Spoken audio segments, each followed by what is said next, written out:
So we have like this highlights reel, but that confusingly is presented as ordinary life reel on Instagram.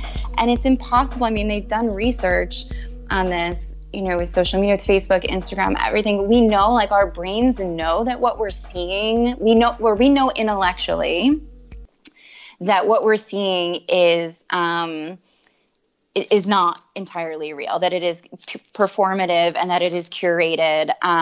But emotionally, we can't distinguish it in any way that keeps us from feeling bad. It oversimplifies what we think our lives should look like, and it's more pressure in terms of making us feel like our lives should look a certain way. We should have a certain amount of success. We should be a certain kind of artist. And when we get into trouble is when we have too rigid an idea of what our lives are going to look like. We don't leave room for the evolution of what they actually do look like. And that is a much more powerful space, I think, to sit in, the kind of like reality of your life versus the fantasy of what you thought it would be. Yeah, there's reality, or even you used a word earlier, ordinary, that I think that thanks to social media, in part, we don't really have a sense for each other's ordinary lives, because it just doesn't occur to us. Maybe it's less fun to broadcast our ordinary lives.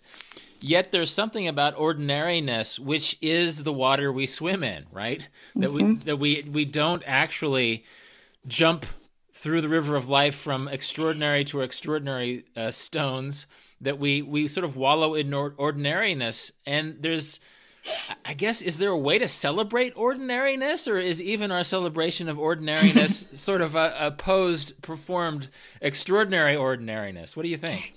Yeah, I do think about that, because that is also one of the big takeaways of this book for me, is that I think I really fought the idea of ordinariness. I really had a reaction against that. And part of that is because, you know, you think of being an artist, you think of being exceptional in any field, right, as a kind of specialness. And we all want to feel special in whatever way that manifests for us. And I do think there is a celebrating of ordinariness that is not performative, but I think it's a private celebration of ordinariness, I guess. You know, it's not something, once you do start like shouting it from the rooftops of Twitter, Instagram, it's almost like you can't definitionally celebrate it, because you're turning it into like a special moment. And I wanted to talk to people in this book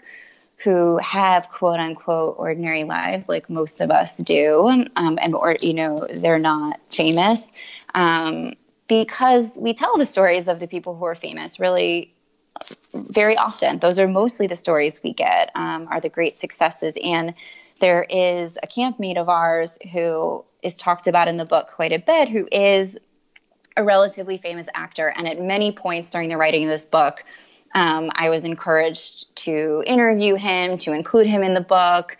And I really thought, like, why?